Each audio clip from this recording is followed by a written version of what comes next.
Hola. Listo. Hola, muy buenas tardes a todos. Muchas gracias por asistir. Vamos a iniciar el bloque de gastroenterología.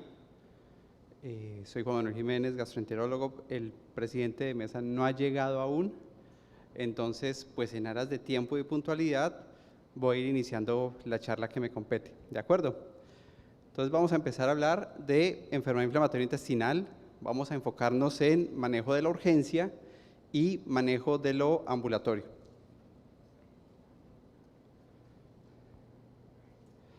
Muy bien, la enfermedad inflamatoria intestinal es una enfermedad que es potencialmente severa, de difícil manejo y clínicamente heterogénea.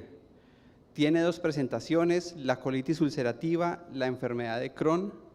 Aunque tenemos un 5% de los casos en que no es posible clasificar entre estas dos enfermedades, sí sabemos que el 87% de las personas con enfermedad inflamatoria intestinal tienen una colitis ulcerativa y solo del 5 al 7% de las personas presentan enfermedad de Crohn.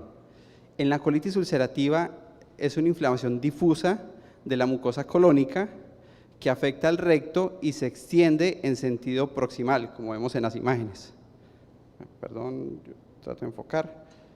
Empieza en el recto, siempre empieza en el recto la colitis ulcerativa y va avanzando hasta comprometer todo el colon.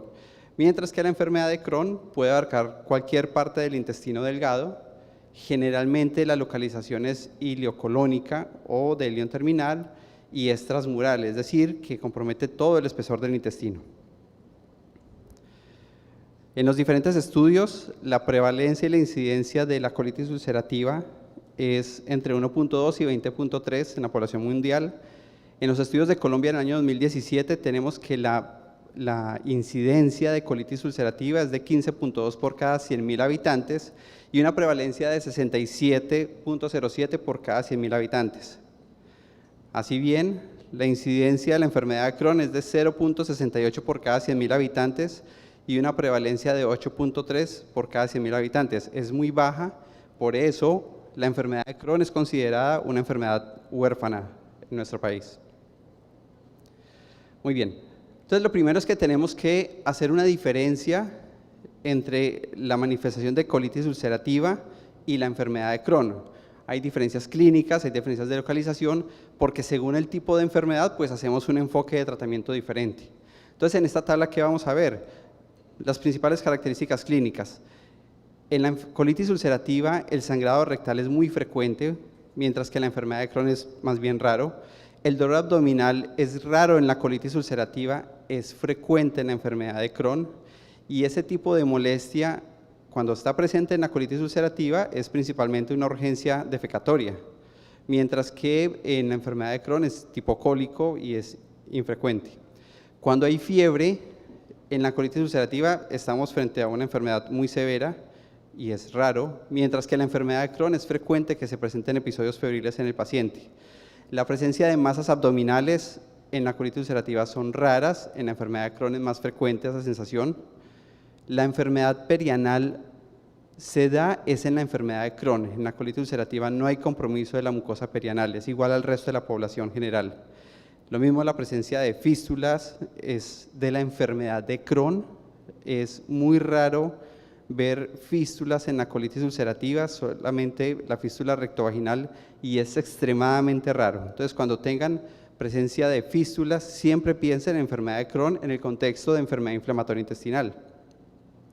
Cuando el paciente se lleva a cirugía, se le hace colectomía, generalmente hay pues curación porque la inflamación está localizada solo en el colon, aunque hay una recurrencia, hay una pouchitis de recurrencia del 30%, mientras que si se lleva a cirugía al paciente con enfermedad de Crohn, la recurrencia sí es mucho más alta. Macroscópicamente, ¿cómo se diferencia la colitis ulcerativa de la enfermedad de Crohn? La colitis ulcerativa siempre tiene compromiso del recto. La enfermedad de Crohn ocasionalmente puede tener compromiso del recto el 50% de las veces y la extensión es uniforme, o sea, tú ves toda la mucosa del colon que esté comprometida es completa, toda la circunferencia está comprometida, mientras que la enfermedad de Crohn tiene áreas de mucosa sana, o sea, es en parches. La presencia de estenosis es rara en la colitis ulcerativa y es muy frecuente en la enfermedad de Crohn porque ya lo hemos dicho, es una enfermedad transmural. Y la presencia de fístulas, vuelvo y le recalco, las fístulas están asociadas a la enfermedad de Crohn porque ser una enfermedad penetrante. Muy bien, entonces en ese orden de ideas, la colitis ulcerativa siendo más prevalente, más frecuente en nuestro medio, vamos a enfocarnos un poco más en el manejo de colitis ulcerativa. Habíamos dicho que es una enfermedad crónica, multifactorial, de etiología desconocida, compromete solamente la mucosa y es de extensión proximal. Entonces les traigo un caso clínico para que me ayuden, porque acabamos de almorzar, necesito que estén más activos. Entonces este caso clínico nos sirve porque es de nuestra práctica diaria. Es una paciente de sexo femenino de 38 años que refiere 3 meses de deposiciones 5 veces al día, Bristol 5, Bristol 6, y desde hace 2 semanas vienen con un sangrado asociado. Le hacen la colonoscopia y la colonoscopia reporta hallazgos compatibles con una proctitis ulcerativa severa, un score de Mayo, y al examen físico tienes que tiene frecuencia cardíaca de 32 por minuto, una temperatura de 37 grados, hemoglobina de 12.4, PCR de 10, un control de 30 y una BCG de 15. En ese orden de ideas, les pregunto a ustedes, ¿qué tratamiento le haríamos a esa paciente que acabamos de revisar? Entonces, me ayudan levantando la mano. ¿Quién piensa que deberíamos usar en esa paciente esteroides intravenosos? Muy bien. Podemos levantar la mano, o sea, estamos aquí todos para aprender, por favor. ¿Quién piensa que debemos usar esteroides orales? Esteroides rectales. Mesalazina en supositorios. Muy bien. Mesalazina oral. Ok. Combinación de mesalazina oral y tópica. Bien. Cirugía. Porque decía que es severa. ¿Quién piensa cirugía? Muy bien. O terapia biológica. Muy bien. Entonces, vamos a hablar del tratamiento de la colitis ulcerativa. Lo primero que tenemos que hacer es estadificar y clasificar la enfermedad. Debemos evaluar el grado de actividad de la enfermedad, la severidad y la extensión para definir el tipo de tratamiento que vamos a hacer. Para clasificar el grado de actividad, usamos esta escala, es una escala pues muy conocida y que les recomiendo que usemos en nuestra práctica clínica. Realmente hay muchas escalas, la mayoría se usan con fines investigativos en trabajos y van a ver que cada uno usa con su escala, no hay un consenso, pero las que se usan más en la práctica clínica son estas que les estoy trayendo a colación. Entonces, esta es la escala de Trulov, la clasifican leve, moderada y severa. La diferencia es en el número de posiciones, es leve si es menor de 4, si es entre 6 o entre 4 a 6 es moderada, severa mayor a 6, y la diferencia principal entre severa y moderada es que no hay signos sistémicos, o sea, no hay taquicardia, no hay fiebre, no hay anemización, la BCG y la PCR están normales. Entonces, el primer punto es clasificar la enfermedad. Si tenemos una enfermedad leve, moderada o severa, según estos parámetros que tenemos acá. Lo segundo es evaluar la extensión. La extensión usamos la clasificación de Montreal. Nos dice la distribución anatómica de la enfermedad. Se clasifica en proctitis ulcerativa si es solamente el recto, colitis ulcerativa izquierda si es distal al ángulo colónico. Espérate que esto no me sale acá. Y la tercera, la colitis ulcerativa extensa, que incluso puede ser pancolitis y es proximal al ángulo colónico del colon. Y finalmente, nos van a describir la severidad endoscópica de la enfermedad. Se usa la escala endoscópica de Mayo. La escala endoscópica de Mayo pues, tiene 4 ítems, ve o la mucosa normal, o es leve cuando hay eritema y pérdida de la vascularidad, moderada cuando hay aftasia exudado y severa cuando ya hay friabilidad, úlceras y sangrado espontáneo. Bien, entonces después de tener estadificado al paciente, saber qué tipo de colitis ulcerativa tiene, saber el tipo de extensión, pues tenemos que revisar qué tenemos a nuestra disposición para tratar ese paciente. Entonces, vamos a hablar del arsenal terapéutico, una revisión muy breve del arsenal terapéutico. El primero son los aminosalicilatos, tenemos la mesalazina y tenemos la sulfasalazina. Puedes usar cualquiera de los dos, la eficacia es similar. Sin embargo, la mesalazina tiene menos tasa de efectos adversos y menos tasa de abandono por efectos adversos. Es importante cuando hacemos tratamiento de enfermedad inflamatoria intestinal, hay que tener dos conceptos. El concepto de inducir la remisión del paciente, manejo de inducción, o sea, cuando estás agudo, o manejo de mantenimiento. Cuando hacemos terapia de inducción, debes usar dosis altas, 3 gramos al día o más. Da lo mismo si lo quieres dar fraccionado, si lo quieres dar en una sola dosis, pero debe ser 3 gramos o más. Y para mantenimiento, usas dosis de 2 gramos. Manejar dosis menores a 2 gramos se asocia a una mayor cantidad de recaídas y de pobre respuesta del paciente. Entonces, este valor de 3 gramos inicial y 2 gramos de mantenimiento, ténganlo siempre presente para la práctica clínica. Los esteroides, pues los esteroides son muy efectivos para cualquier tipo de enfermedad inflamatoria intestinal, para cualquier tipo de colitis ulcerativa, pero los esteroides tienen unos efectos adversos importantes que ya todos conocemos y lo que buscamos es mantener al paciente libre del uso de esteroides para evitar los efectos adversos. Las guías recomiendan que podemos usar budesonida, que es un esteroide de baja biodisponibilidad. Sin embargo, comparado con prednisolona, que es lo otro que tenemos a nuestro alcance, no hay diferencia en efectos adversos severos y tampoco hay diferencia en abandono del tratamiento por presencia de eventos adversos. O sea, puedes usar prednisolona, puedes usar budesonida. Si es posible budesonida, a veces no es tan fácil de conseguir en nuestro medio, pero si está indicado, pues lo tienes que hacer.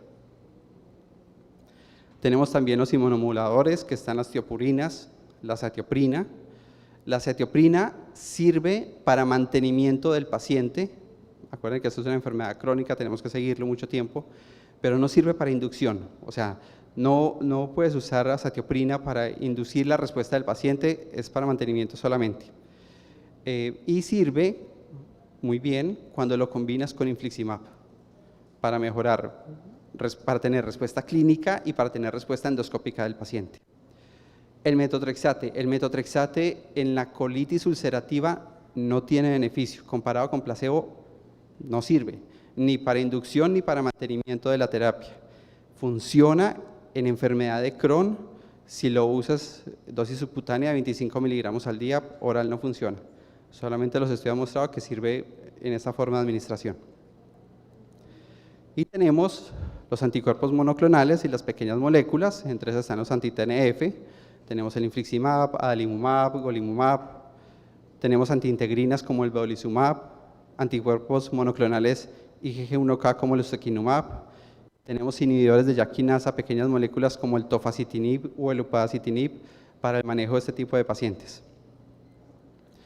Entonces, si nosotros tenemos un paciente con colitis ulcerativa leve a moderada, según la clasificación que le hicimos al inicio, miramos si es proctitis o si es una colitis izquierda o extensa. En ambas usamos combinación de mesalazina oral y mesalazina rectal. La diferencia es que en la proctitis usamos supositorios de mesalazina, mientras que en la colitis izquierda o en la pancolitis usamos enemas de mesalazina que tienen una mayor penetración. Evaluamos la respuesta. Si hay una respuesta, pues nos pasamos a mesalazina a dosis estándar y podemos usar intermitentemente mesalazina rectal. Si no hay respuesta, en la proctitis podemos usar esteroides rectales, combinarlo para tener respuesta. Y si hay respuesta, bajamos otra vez a mesalazina oral y mesalazina en supositorios. Mientras que en la colitis izquierda o en la pancolitis, si hay respuesta, pues dejamos solamente con mesalazina oral, y si no tenemos respuesta en ninguno de los dos casos, nos vamos al enfoque de moderada a severa. Entonces, colitis ulcerativa moderada a severa, según la clasificación de True Love que vimos al principio, ahí está indicado el uso de esteroides sistémicos por vía oral y mesalazina oral. Si responde, haces desescalonamiento del esteroide, lo dejas solamente con mesalazina oral. Si no hay respuesta, comienzas a pensar en terapia biológica y pequeñas moléculas, entonces comienzas con infliximab con azatioprina, o usas vedolizumab, tofacitinib, golimumab, adalimumab, las opciones que tenemos aquí en Colombia. Si hay respuesta, continuamos el anti-TNF, le hacemos seguimiento clínico y seguimiento farmacológico, porque pues cada uno de estos medicamentos hay que tener un seguimiento especial por su riesgo de infecciones, por su riesgo de trombosis, por su riesgo de neo. Y si no hay respuesta, podemos cambiarlo a pequeñas moléculas, como el upadacitinib, que es la última molécula que tenemos ahora disponible acá en Colombia. Muy bien, entonces en este caso de esta paciente se le hizo tratamiento con combinación de mesalazina oral con mesalazina tópica. La evolución de la paciente es que 72 horas después presentó remisión de hematoquexia, frecuencia de deposición 2 veces al día, remitió el pujo rectal que estaba refiriendo, sin dolor abdominal, sin fiebre, y se consideró dar egreso a la paciente, terminar el esquema de mesalazina rectal por 14 días, a los 14 días cambiarlo a mesalazina 2 gramos al día y controlarla en nuestra consulta con seguimiento con hemograma, BCG y PCR. Muy bien. Ahora vamos a hablar en un paciente que tiene ya un diagnóstico previo y nos llega a hospitalización por una enfermedad inflamatoria intestinal establecida. Vamos a hablar de esas complicaciones intrahospitalarias que hacen descompensar al paciente, cómo la vamos a enfocar, cómo la vamos a abordar. Esta diapositiva se las traje para recordarle, ya lo dije al principio, quiero recordárselos, la diferencia entre la enfermedad de Crohn y la colitis ulcerativa. La colitis ulcerativa es solamente el compromiso de la mucosa y las complicaciones que tenemos es por la inflamación que tiene en la mucosa como tal. Mientras que la enfermedad de Crohn es un compromiso transmural y al ser el compromiso transmural genera una enfermedad penetrante que se va a manifestar por estenosis, formación de fístulas y formación de abscesos. Este es el segundo caso clínico. Tenemos entonces un paciente masculino de 58 años, antecedente de tratamiento de hipertensión en tratamiento, diagnóstico previo de colitis ulcerativa izquierda en tratamiento con mesalazina 2 gramos al día desde hace 5 años, pero desde hace 3 semanas comenzó con incremento progresivo en el número de posiciones y hace 8 días, hace 3 días aumentó el número de posiciones, luego comenzó con hematoquexia e ingresa a urgencias. Al examen físico lo encontramos con tensión arterial de 158/92, frecuencia cardíaca de 100 por minuto, temperatura de 38, los paraclínicos con leucos en 9200, hemoglobina 9,5, BSG de 40 y la función renal y los electrolitos están en límites normales. Bueno, al punto, ¿qué tenemos que hacer con este paciente? Pues vamos a hablar entonces de la colitis ulcerativa aguda severa. El diagnóstico es claro y es netamente clínico. Los pacientes con colitis ulcerativa aguda severa, por ser una enfermedad crónica, hasta el 25% de los pacientes en algún momento se te van a hospitalizar, se van a descompensar y van a terminar en hospitalización. Y de esos pacientes que se hospitalizan, el 40% van a terminar en tratamiento quirúrgicos, que es la hemicolectomía, que es lo que nosotros queremos pues, evitarle al paciente. Toca, pero queremos evitarlo. Los criterios diagnósticos son estos: más de 6 deposiciones al día, más uno de los siguientes signos, que es de toxicidad sistémica, que es o la fiebre, o una anemia manifestada por hemoglobina menor a 10, o una BCG mayor a 30, o PCR pues también elevada. ¿Qué hacemos con ese paciente que nos ingresa a urgencias y tiene una colitis ulcerativa aguda severa? Pues el tratamiento principal es la corrección de la deshidratación y corrección de la alteración electrolítica que tenga.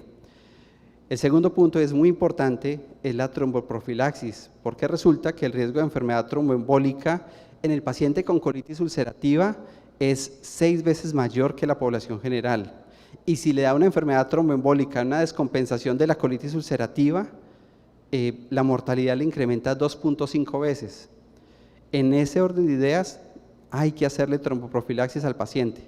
Y el principal temor de uno es que no, pero es que viene con sangrado. No, los estudios muestran de que el hecho de que uses tromboprofilaxis no va a incrementar el sangrado y no va a empeorar el paciente en el sentido de que haya realizado un sangrado, pero sí estás preveniendo que haga enfermedad tromboembólica. Entonces, eso es importantísimo para los pacientes descompensados. Segundo, le pides evaluación endoscópica si tienes duda diagnóstica o si quieres evaluar la extensión. También para descartar, hacer toma de biopsias, porque hay que descartar infección principalmente por citomegalovirus y estudio para Clostridium difficile, que más tarde nos van a dar una charla de Clostridium difficile. Muy bien. Vamos a hablar un poco de citomegalovirus porque, como les dije, ya nos van a hablar de Clostridium, pero en citomegalovirus. ¿Cuándo pensamos que un paciente con colitis ulcerativa tiene citomegalovirus? Si hay signos de infección sistémica, es decir, la colitis ulcerativa si viene con fiebre, si hay presencia de adenomegalias, esplenomegalia, si hay presencia de leucopenia o transaminitis. Hay que tenerlo muy presente, el diagnóstico se hace por biopsias, por PCR, entonces por eso siempre hay que hacer el estudio endoscópico, y es que la colitis por citomegalovirus es causa del 33% de la falla a terapia con esteroide, entonces siempre tenemos que buscarlo. ¿Cuándo llamamos al servicio de cirugía para tratamiento? Pues en estos 4 casos. La primera es cuando tenemos un megacolon tóxico. El megacolon tóxico se caracteriza por una dilatación marcada del colon, que se evidencia en las imágenes. Lo segundo, y lógicamente, si hay una perforación del colon. Tercero, si hay un sangrado incontrolable que no se puede resolver por vía endoscópica. O cuarto, si el paciente tiene falla multiorgánica. Esas son las indicaciones para tu llamar al servicio de cirugía porque hay que hacerle tratamiento quirúrgico urgente al paciente. Entonces, ¿cómo vamos a manejar la colitis ulcerativa aguda severa? Entonces, ya lo hablamos, la definición, más de 6 deposiciones, los síntomas sistémicos. Hacemos estudio, incluido Clostridium difficile y citomegalovirus, le hacemos estudio endoscópico. Puedes hacer estudios solamente con sigmoidoscopia, si no hay disponibilidad de colonoscopia, solo con sigmoidoscopia, porque acuérdense que la colitis ulcerativa afecta del recto hacia atrás, entonces si evalúas el recto y tomas biopsias del recto, puedes evaluar cómo está el resto del colon, a menos que tengas dudas, ¿sí? Y haces pues exámenes de rutina, hemograma, PCR, función renal, electrolitos e imágenes, radiografía de abdomen o tomografía de abdomen, pues según el medio en el que estés. Y una vez tengas el diagnóstico de colitis ulcerativa aguda severa, tienes que iniciar tratamiento con esteroide IV. Puedes usar hidrocortisona 100 miligramos cada 6 horas, puedes usar metilprednisolona 60-80 miligramos al día. Si pueden, mejor la metilprednisolona, que tiene menos efecto mineralocorticoide que la hidrocortisona, pero cualquiera de los dos está bien. Las heparinas de bajo peso molecular para profilaxis, y puedes evaluar si quieres retirar la mesalazina o no del paciente. Una cosa importante, y es que no debemos esperar hasta que salga el reporte de Clostridium o hasta que salga el reporte de citomegalovirus para iniciar los esteroides, porque el paciente se descompensa. O sea, inícialo sin temor mientras vas haciendo los estudios, porque no podemos esperar, no sé, a veces hasta 14 días el reporte de una patología, lo vamos iniciando, ¿sí? El paciente le tenemos que hacer seguimiento diario, obviamente, en forma intrahospitalaria, y pues tenemos que evaluar que no vaya a presentar complicaciones durante su estancia hospitalaria o que tenga indicación de cirugía durante su evolución. Entonces, en el día 0, iniciamos el tratamiento con esteroide IV, lo evaluamos al tercer día, esa es regla de 3 días. Al tercer día evaluamos el paciente, miramos cuántas deposiciones tiene. Si al tercer día persiste con más de 8 deposiciones al día, o persiste con 3 a 8 deposiciones, pero todavía con elevación de la PCR, evaluamos nuevamente si es que tiene una complicación de origen quirúrgico, volvemos a tomar imágenes. Si tiene indicación quirúrgica, pues lo toca llevarlo a cirugía. Si no tiene indicación quirúrgica, continuamos los esteroides y evaluamos, segunda línea de tratamiento, evaluamos el uso de infliximab a 5 miligramos por kilo o ciclosporina 2 miligramos por kilo si no viene con azatioprina, porque si viene con azatioprina muy posiblemente no vas a tener respuesta. Muy bien. Ahora, este es día 3. Ahora, si el paciente con el tratamiento con esteroide mejoró a menos de 4 deposiciones al día y no tiene sangrado, pues cambias el esteroide oral, el esteroide IV, perdón, a esteroide oral, la prednisolona 40 miligramos, iniciamos azatioprina con manejo concomitante, reiniciamos la mesalazina, se la hemos suspendido y le damos salida si el paciente lleva 24 horas estable, sin complicación y con tolerancia a la vía oral. Muy bien, pasamos al 6º día. Si el paciente el 6º día sigue hospitalizado y tiene menos de 4 movimientos al día y no tiene menos de 4 movimientos al día por 2 días y sin sangrado, evaluamos nuevamente si hay complicaciones quirúrgicas y lo llevamos, o si no hay indicación de cirugía y el paciente sigue con sangrado, sigue con diarrea, consideramos hacer una dosis de rescate con infliximab, una segunda dosis acelerada de rescate para ver si tenemos respuesta. Si el paciente tiene menos de 4 deposiciones y no tiene sangrado, siempre nos toca pensar en cirugía si no responde. Y finalmente, miramos la parte de abajo que es como la repetición, si el paciente no responde con el tratamiento con el infliximab, lo tienes que llevar a micolectomía de emergencia, porque ya no te va a responder. Después de 9 a 12 días con terapia no te va a responder, ya hay que pensar en tratamiento quirúrgico. Y si no, pues les haces el manejo ambulatorio. Muy bien. Vamos a hablar de la otra patología, ya vamos a hablar un poco más de enfermedad de Crohn y vamos a hablar del absceso intraabdominal asociado a enfermedad de Crohn. Habíamos hablado que es una enfermedad transmural. Entonces, una de las complicaciones es, por ser una enfermedad penetrante, el absceso. 39% de los pacientes pueden presentar abscesos, puede ser espontáneo posquirúrgico, hay factores de riesgo y es cuando le han hecho una cirugía previamente, cuando está consumiendo esteroides o si previamente ha hecho abscesos, es más prevalente que vuelva a presentarlos. ¿Qué imagen hacemos en un paciente con enfermedad de Crohn que estemos sospechando un absceso? Pues podemos hacer ecografía, TAC, resonancia. La ecografía no es muy buena para ver abscesos, se sugiere hacer enteroTAC, que es más disponible en nuestro medio, o una enteroresonancia, pues que tiene la ventaja de que no irradiamos al paciente. Los esquemas recomendados puede ser monoterapia o combinado con metronidazol, pues como tengan ustedes según su patrón local de resistencia en sus instituciones. Y este es el manejo. Hacemos el diagnóstico del absceso en la enfermedad de Crohn y evaluamos el tamaño. Si es mayor a 3 centímetros, se lleva drenaje percutáneo, responde el 75% de las veces, y le iniciamos terapia antibiótica. A los 3 días evaluamos, si hay respuesta clínica, el paciente está mejor, hacemos nuevas imágenes, si resolvió, pues seguimos la terapia antibiótica, si no resolvió, solicitamos el concepto de cirugía para hacer tratamiento quirúrgico, porque no te va a responder, si drenaste y persiste, no te va a responder. Y finalmente la enfermedad de Crohn fibroestenosante, que se va a manifestar por obstrucción intestinal, ¿sí? La obstrucción intestinal puede ser parcial, puede ser total. Generalmente el paciente viene con varios días de dolor abdominal postprandial e incapacidad para tolerar alimentos sólidos. El tratamiento va a ser que cualquier obstrucción intestinal. Hacemos descompresión, sonda nasogástrica, hacemos hidratación intravenosa, corregimos los electrolitos y hacemos estudios de imágenes y hacemos estudios de laboratorio para evidenciar si hay presencia de inflamación activa. Si hay inflamación activa, el paciente nos puede responder al tratamiento con esteroides, si no viene con esteroides previamente, nos puede responder un poco y mejorar clínicamente, pero si en 48 a 72 horas el paciente no va a responder, pues habría que evaluar si se beneficia de cirugía. Y si no hay evidencia de inflamación, tenemos que evaluar la estenosis que tiene.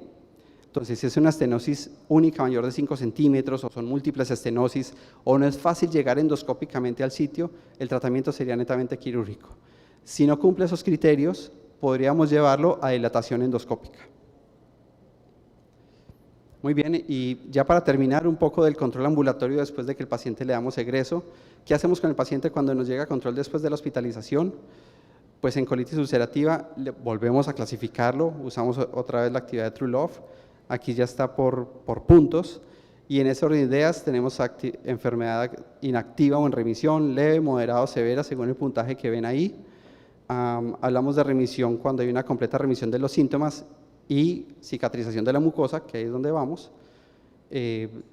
Ahí se habla de respuesta cuando hay mejoría mayor al 30% comparado con los scores iniciales, y recaída cuando hay una exacerbación del paciente que estaba antes en remisión, tenga o no tenga tratamiento previo. En enfermedad de Crohn, pues esta es la clasificación de Montreal para enfermedad de Crohn, de acuerdo al diagnóstico, localización y el comportamiento. Y para hacer el seguimiento, pues se puede hacer el SEDAI, que es un poco dispendioso porque tiene un factor de ponderación cada uno de los ítems. Yo le sugeriría el índice simplificado, que es este, para que puedas evidenciar si hay presencia de actividad clínica, si hay remisión o si hay respuesta. Bueno, muchísimas gracias.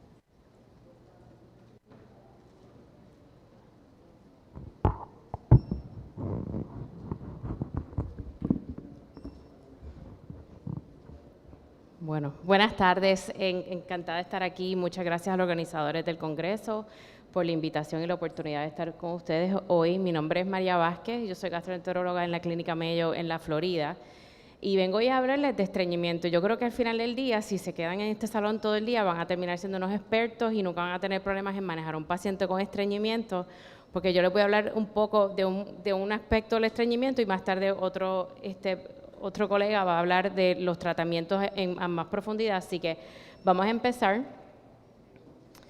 Básicamente, cuando hablamos del estreñimiento y hablamos específicamente de los números, ¿verdad? Entendemos que el estreñimiento, basado en la data de los Estados Unidos, afecta aproximadamente de 8 a 12% de los pacientes. Y básicamente esta es una de las causas más comunes que el paciente busca ayuda médica, ya sea gastroenterólogos, cirujanos colorectales, pero también es una queja bastante común a los médicos internistas. Los costos del cuidado de un paciente de estreñimiento se estiman en Estados Unidos que es aproximadamente de $2,000 a $7,500 por paciente por año. Y obviamente los efectos en calidad de vida, lo que sí se estima es que son casi comparables a los que tienen enfermedad obstructiva pulmonar, diabetes y depresión. Usualmente el manejo inicial, que hablaremos muy brevemente, pero en los pacientes, usualmente cuando llega el paciente, se habla más bien de la dieta, cambios, modificaciones de comportamiento, pero obviamente cuando llegamos ya al punto que el paciente no hay mejoría, pues se habla de otros tipos de tratamientos médicos y de eso hablaremos brevemente en las próximas vías. Cuando hablamos de las causas del estreñimiento, hay que tener obviamente un entendimiento comprensivo de las causas, porque obviamente así podemos manejar el paciente y entender el razonamiento detrás del estreñimiento. Están los efectos de la droga, una obstrucción mecánica, condiciones médicas, metabólicas, ya sea como diabetes, hipotiroidismo, condiciones con hipercalcemia, miopatías como la amiloidosis, escleroderma, ya estas son causas menos comunes, pero obviamente se adapta al paciente. Neuropatías como la enfermedad de Parkinson, hay mucha investigación hoy al presente de enfermedad de Parkinson y el estreñimiento que se ve en ese tipo de pacientes, esclerosis múltiple también, y entonces pues obviamente otras condiciones que son menos comunes como las mencionadas en la guía.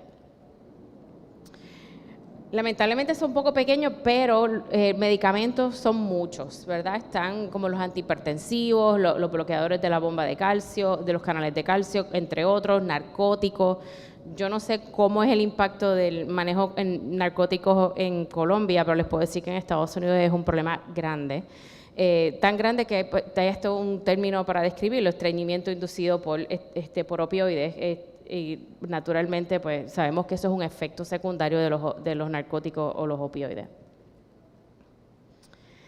Desórdenes defecatorios, y ahí voy a enfatizar bastante este aspecto porque muchas veces esta es una de las causas más comunes como en instituciones ya terciarias de pacientes que tienen estreñimiento refractario. Si tienes un paciente que le das las cosas más comúnmente que se utilizan, como fibra y otro tipo de laxantes osmóticos, y el paciente no te está respondiendo correctamente, hay que entonces considerar esto como una causa más bien anatómica de por qué el paciente no está pudiendo defecar aún cuando está usando tratamiento de primera guía. Básicamente el desorden defecatorio, ¿verdad?, es el piso pélvico, y el piso pélvico tiene una función muy importante en cómo es que podemos defecar, ¿verdad? Y entonces en condiciones del descanso muchos músculos y esfínteres están contraídos y eso es por diseño, pero todos esos músculos y esfínteres que estaban contraídos en el descanso, cuando es el momento de la evacuación, todos esos esfínteres, el esfínter tiene que abrir, los músculos se tienen que relajar para permitir que, ¿verdad?, el canal anal y el recto coordinen la función defecatoria y el paciente pueda tener sus heces o sus fecales. Cualquier problema en la disrupción de ese proceso puede causar ¿verdad? Hay diferentes términos, pero básicamente causa como una obstrucción funcional para que el paciente pueda tener evacuaciones normales. Cuando vamos a evaluar un paciente con estreñimiento, obviamente están las imágenes de Bristol. Siempre es importante preguntar, aunque no necesariamente siempre se ha visto una correlación de 1 a 1, cuando el paciente te describe que tiene Bristol tipo 1, si eso quiere decir que el paciente tiene el tránsito colónico lento, pero sí es lo que comúnmente muchos pacientes te describen. Si uno le pregunta, pues el paciente te puede describir que tiene, ese es del tipo 1, ¿verdad? Que son ya esas más duras y son más difíciles para pasar. Pero obviamente el historial que uno le pueda y las preguntas que uno le hace al paciente y el examen físico es súper importante para poder empezar a clasificar los pacientes y entender de dónde es que puede ser que esté viniendo la causa del estreñimiento. Así que cosas como si, ¿verdad?, el paciente está aguantando, la urgencia y el deseo de ir al baño, si el estreñimiento ocurrió después de una cirugía, si hubo cambios de medicamentos, si hay síntomas urinarios asociados al estreñimiento. En pacientes féminas, si hay síntomas asociados con relaciones sexuales, el tamaño y la forma de la excreta, la frecuencia y obviamente síntomas coexistentes, ya sea distensión abdominal y obviamente hablar del historial obstétrico y la dieta del paciente. Algunos datos adicionales, ¿ven? Los pacientes que tienen desórdenes defecatorios, pues este tipo de paciente que te puede decir que puedes estar largo tiempo en el inodoro tratando de evacuar. Usualmente estos pacientes, si uno le pregunta un poco más, te dicen que hacen diferentes posturas en el inodoro para poder evacuar. A veces tienen que digitar el canal anal o en las pacientes féminas tienen que a veces digitar en el canal vaginal posteriormente para tratar de empujar heces hacia afuera. Este tipo de paciente que si utiliza un enema, te dice que el líquido se queda adentro, bien poco del líquido lo pueden expulsar. Y eso es un hallazgo bastante típico en estos pacientes. Usualmente también, ya no tanto, pero 15, 20 años atrás, veíamos muchos pacientes que le hacían colectomías, pero seguían con el mismo problema del estreñimiento. Y era porque el problema no era el colon, el problema era el piso pélvico y tenían un desorden defecatorio. Obviamente pacientes que tienen síntomas de ya sea infecciones urinarias recurrentes, ese es el tipo de paciente que te dice que lo han diagnosticado con cistitis intersticial. Ya entonces uno va preguntando y entonces ya estos hallazgos ya te empiezan a dar esas señales que posiblemente el paciente tenga un desorden defecatorio. Bueno, en el examen físico, yo siempre trato de hablar del examen rectal porque obviamente esto es algo que obviamente que con el tiempo se ha perdido mucho, particularmente en Estados Unidos, pero el examen rectal te puede dar mucha información de qué está pasando con el proceso de defecación del paciente. Obviamente sí, hacer el examen rectal, pero en el tono del canal anal se puede saber si el tono está bien alto en el descanso, que eso no es normal, eso ya pudiera ser una indicación de anismos. También evaluar si hay dolor. Hay pacientes que tienen desorden espásticos del piso pélvico que les da mucho dolor porque tienen espasmo y eso uno lo puede evaluar en el proceso del examen rectal. Y también durante el examen rectal, haciendo el examen digital, uno le puede preguntar al paciente que traten de hacer la evacuación como si fueran a evacuar. Entonces uno puede saber si ese canal anal se está relajando, se está contrayendo más, que eso es un movimiento paradójico. Y esos son hallazgos en el examen rectal que te puede dar ya mucha información y uno tener una idea, ok, aquí hay un problema desde el punto de vista de defecación. Obviamente las pruebas diagnósticas, y obviamente quiero mencionar eso porque la habilidad y el acceso a todas estas pruebas es importante. Obviamente no tengo conocimiento de todas como están disponibles aquí en Colombia, pero naturalmente estos son unas guías publicadas en el 2023 y ese típico de paciente que no te responde a los medicamentos usuales como la fibra, los laxantes osmóticos, ya cuando el paciente sigue con la queja y no está respondiendo, aunque se sigan aumentando los tratamientos, ese es el tipo de paciente que entonces tienes que considerar otro tipo de evaluación. Y ahí hablamos de lo que es la manometría anorrectal, que les mencionaré en las próximas slides, la prueba de expulsión del balón. Entonces también está la defecografía, que ya puede ser de vario o por imágenes de MRI.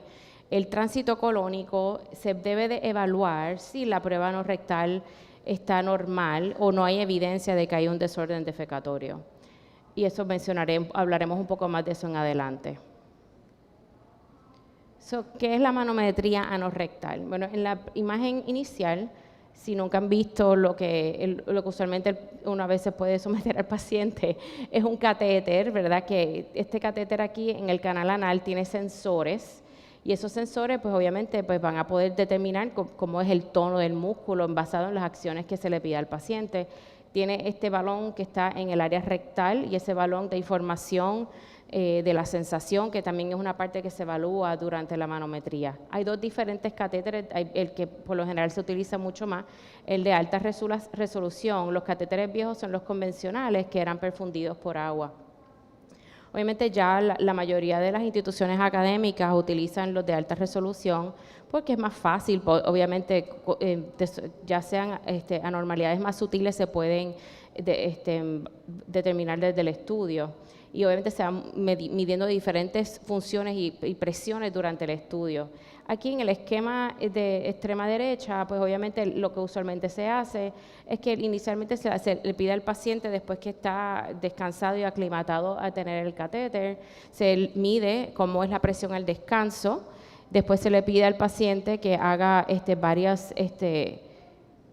que apriete varias veces. Obviamente esto también hay lo que se entiende lo que son parámetros normales, y después se le pide al paciente que haga pujo en varias ocasiones, para entonces saber qué es lo que está pasando con los músculos del piso pélvico cuando se le pide al paciente evacuar. Y por lo general, el protocolo, después de hacer todas estas medidas, se hace la prueba de expulsión del balón, que es la siguiente. Usualmente la prueba de expulsión del balón es como en la imagen superior, se le pone el balón en el recto y usualmente esto está conectado a un catéter y entonces el paciente la posición ideal es que estén sentados en el inodoro y entonces el paciente sentado trate de empujar y evacuar el balón. Dependiendo de qué sea el material de que esté hecho el balón, pues ahí los estándares de lo que es normal. Si el balón muchas veces se utiliza, hay un balón comercial o de látex, que sean los balones que se utilizan para las fiestas, etcétera, pues se espera que el paciente pueda expulsar el balón en 1 minuto o menos, pero hay evidencia reciente que también sugiere que ya en 30 segundos la mayoría de los pacientes que no deben de expulsar el balón. Pero obviamente hay retos con estos estudios y es que se sabe que el 25% de los pacientes que no tienen quejas de estreñimiento se pueden tardar hasta 2 minutos para expulsar el balón. Así que obviamente no necesariamente vas a poder distinguir todos los pacientes, pero naturalmente en la prueba de expulsión del balón se le va a hacer a un paciente que tiene la queja de estreñimiento. En algunos centros hacían la prueba el paciente acostado en su lado izquierdo, pero realmente esa no es la posición fisiológica, ¿verdad?, en la cual vamos al baño, así que siempre se espera que los centros académicos hagan la prueba del paciente sentado en el inodoro. Y más o menos para que tengan una idea de lo que son las imágenes que uno ve del estudio de la manometría no rectal, esto es imágenes desde el punto de vista de alta resolución. La franja de arriba es el balón que está en el recto, que les enseñé previamente, y la franja de abajo básicamente son el sensor, ¿verdad?, que está en el área del canal anal. Obviamente la imagen inicial es lo que vemos en el descanso, usualmente lo que se ve al paciente cuando se le pide que apriete en los canales anales, y después son los procesos de evacuación, ¿verdad? Se le dice al paciente en varias ocasiones que trate de hacer pujo como si estuviera evacuando. Y ahí podemos discernir diferentes tipos de medidas, ya sea a nivel del balón que está en el recto y en los sensores que están en el canal anal. Obviamente lo que se considera normal es que sí haya una contracción a nivel del recto, porque eso es lo que crea las fuerzas de propulsión, pero que el canal anal se relaje, porque entonces eso es básicamente la puerta, como le explico yo a mis pacientes, es que la puerta se abre y permite que esa fuerza de propulsión pueda expulsar las heces. Pero en estos pacientes que tienen problemas de desórdenes defecatorios, pues el canal anal, en vez de relajarse, se puede contraer, y eso es una contracción paradójica. Y pues se pueden imaginar, el recto contrae y el canal anal contrae, las heces no van a poder salir. Y por lo más laxantes que uno le da a los pacientes, estimulantes, fibra, eso no va a resolver el problema. Y por eso es que estos pacientes tienden a ser refractarios a los laxantes. Nuevamente, otros hallazgos que se pueden ver son los pacientes que no crean suficientes fuerzas de propulsión a nivel del recto, y obviamente pues no es lo suficiente para sobrellevar la presión que hay en el canal anal. Y lo mismo pasaría, ¿verdad?, a estos pacientes que tienen la contracción paradójica y naturalmente tampoco pueden crear esa fuerza en el recto para poder superar la fuerza o la presión que ya hay en el canal anal. Estos son diferentes hallazgos que se ven en estos pacientes que tienen estos tipos de desórdenes que crean suficiente problemas para el estreñimiento. Y estos son otras imágenes similares de qué esperar, ¿verdad?, en el estudio de la manometría no rectal, pero que son anormalidades de lo que se llama la disinergia defecatoria, que es el mismo concepto, que estos pacientes tienen estas contracciones paradójicas en el canal anal y no pueden evacuar correctamente. Bueno, y entonces cuando hablamos de la defecografía, ya sea ya sea por bario o resonancia magnética, eso usualmente no se recomienda de primer estudio, pero usualmente es un estudio que uno debe de considerar si el paciente o está refractario a la terapia, al tratamiento de los desórdenes del piso pélvico, que voy a mencionar prontamente, o este paciente que a lo mejor ha tenido muchas cirugías o uno tiene preocupación que tenga un problema de prolapso. Los estudios de tránsito colónico por lo general no se utilizan con mucha frecuencia y gran parte de la razón por esto es porque si el paciente tiene un desorden defecatorio, se sabe que 50% o más de pacientes con estos desórdenes pueden tener un tránsito disminuido o un colon lento y naturalmente tienes que interpretarlo todo en el contexto del paciente. Así que no queremos hacer un estudio de tránsito colónico si el paciente tiene un desorden defecatorio, porque de todas maneras tienes que enfocarte en tratar el problema del piso pélvico o el desorden defecatorio. Así que por lo general, y en mi práctica yo casi nunca hago estudios de motilidad colónica, ya sean por los marcadores de SIDS o otras modalidades, porque simple y sencillamente una vasta mayoría de pacientes tienen un problema defecatorio y este tipo de estudio no aporta ningún valor al manejo del paciente. Bueno, en cuestión del manejo voy a ser bien breve, porque obviamente más tarde hay otro presentante que va a hablar de esto, así que no quiero entrar en mucho detalle, pero por lo general sabemos que lo que decidamos manejar a un paciente hay varios factores que se utilizan para determinar qué utilizar. Obviamente la disponibilidad, el costo y obviamente también las percepciones del paciente. Hay cosas que no quieren tratar por diferentes razones, ya sea por el sabor, la consistencia, no puedo tragar pastillas, o sea que hay diferentes razones también por las cuales el paciente opta por no usar algunos tratamientos o no. Es importante evaluar también que el paciente qué está consumiendo y cuántas calorías. Las calorías que uno consume estimulan el colon. Estos pacientes que tienen malos hábitos de no desayunar, estoy segura que hay muchos aquí, pero no desayunar no es muy bueno si queremos ir al baño, porque naturalmente se necesitan por lo menos 500 calorías en la mañana para poder estimular el colon. Así que pacientes que no desayunen, pues obviamente hay que tratar de ponerlos en un hábito de desayunar si tienen un problema de estreñimiento. Porque naturalmente así también el paciente hay que estimular también lo que es el reflejo gastrocólico. Si el paciente tiene ese reflejo gastrocólico, también crear el hábito de ir al baño después de comer, ya sea el desayuno, el almuerzo o la cena, para que vayan creando el hábito de ir y no se aguanten cualquier urgencia o sensación que tengan de ir para el baño. Y entonces, nuevamente, lo que es la fibra, sí, la fibra se utiliza y es usualmente primera línea del tratamiento del estreñimiento, pero por lo general, ya si este paciente que ya estamos hablando que tiene estreñimiento refractario, la fibra no le funcionó. Pero sí les digo que un paciente que tiene un desorden defecatorio, traten de limitar el uso de fibra. Usualmente le damos la recomendación de 25 a 30 gramos, pero en el paciente que tiene un desorden del piso pélvico o defecatorio, deben de mantenerse entre 12 a 15 gramos de fibra, porque eso sí no crea mucho bulto en las heces y es más difícil pasar cuando un paciente por el canal anal cuando hay un desorden defecatorio. Solamente una tabla, nuevamente más tarde otro colega va a hablar de los tratamientos, así que no quiero entrar en mucho detalle, pero como pueden ver, si vamos de arriba a abajo en la tabla, pues empezamos lo que son lo que es la fibra, los laxantes osmóticos y después las cosas que por lo menos en Estados Unidos son recetadas, ya sea como estimulantes u otros tipos de estimulantes a nivel de canales de sodio y de calcio que liberan agua en el colon.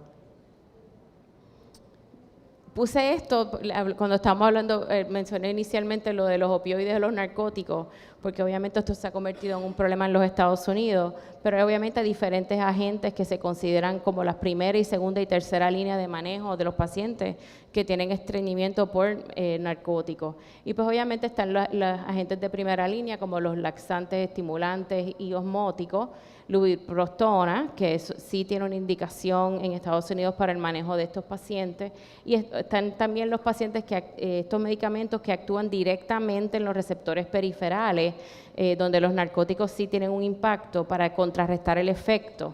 Esto está como el metilnaltrexón y la naloxegol, son estos dos medicamentos que están disponibles. Voy a hablar un poco en el manejo del piso pélvico, los desórdenes defecatorios, porque eso sí es lo que quiero tratar de enfatizar en mi presentación hoy. La prevalencia obviamente se estima que es entre un 20 y 75%, y ese rango es bien amplio porque simple y sencillamente depende de donde tú evalúes esos pacientes, si es en una práctica primaria o es una práctica terciaria. En una práctica terciaria, pues sí, vas a ver que el porcentaje es mucho más alto porque esos son esos pacientes que ya tienen problemas refractarios. Estos son nuevamente pacientes que tienen todos estos problemas de coordinación, sensación y todos estos problemas son los que tratan de ser manejados durante el tratamiento de entrenamiento del piso pélvico. Usualmente este tratamiento lo hacen terapistas físicos, a veces en algunos sitios, en países, usan las enfermeras también, las pueden entrenar para hacer ese tipo de tratamiento. Y el resultado de la terapia física ayuda aproximadamente a un 70% de pacientes. Eso es un número bastante positivo, dadas las circunstancias como son muchas cosas en el cuerpo y en el tracto gastrointestinal. ¿Cómo es que se funciona y cómo se hace el tratamiento del piso pélvico? Pues básicamente una de las partes más importantes empieza por la educación. Así que sí, hay educación al paciente, se le habla de la anatomía del piso pélvico para que el paciente tenga un conocimiento y entender mejor su cuerpo en ese aspecto. Próximo paso que se utiliza en la terapia del piso pélvico es enseñarle al paciente que puede utilizar su pared abdominal y cómo contraer su pared abdominal correctamente durante el proceso de defecación. Mucho de esto se hace también utilizando lo que se llama este tipo de sensor en el canal anal que lo usan los pacientes. Y eso se llama, lo que se le llama biofeedback, ¿verdad? Y un proceso de retroalimentación para el paciente, para que ellos puedan entender qué es lo que está pasando con los músculos del piso pélvico. Obviamente, dependiendo del problema que tenga el paciente, si el problema tiene un problema de relajación, ¿verdad? Porque si un paciente tiene problemas de espasmos y no puede relajar bien el piso pélvico, ese proceso de retroalimentación y biofeedback es bien importante para ayudar al paciente a que pueda tener mejor control de los músculos del piso pélvico y mejorar el proceso defecatorio. Traigo esta diapositiva para que sepan que la evidencia en cómo la terapia física para el piso pélvico, el impacto que tiene, y hay evidencia que demuestra que esto funciona. Lo menciono porque muchos pacientes, cuando llegan ya a este punto, les cuesta mucho trabajo creer que no hay una medicina que resuelva este problema, que no hay una cirugía o que no hay una inyección, y pues eso posiblemente sea el resultado del cuidado en Estados Unidos, pero lo que quiero demostrar es que los pacientes evidencia, por ejemplo, los números de evacuaciones que tienen.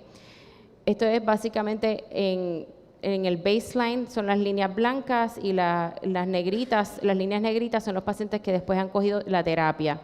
Los pacientes que cogieron la terapia con el biofeedback tuvieron mayor número de heces y evacuaciones por semana en comparación a antes de haber empezado la terapia. Y el porcentaje de pacientes que reportan mejoría es mucho más alta en los pacientes que tienen la terapia de biofeedback en comparación a los que no tuvieron la misma terapia. Y en cuanto a los hallazgos fisiológicos, ¿verdad? El porcentaje de pacientes que tuvieron resolución de la disinergia defecatoria con el biofeedback es mucho más alto en comparación con los pacientes que no recibieron ese tipo de terapia.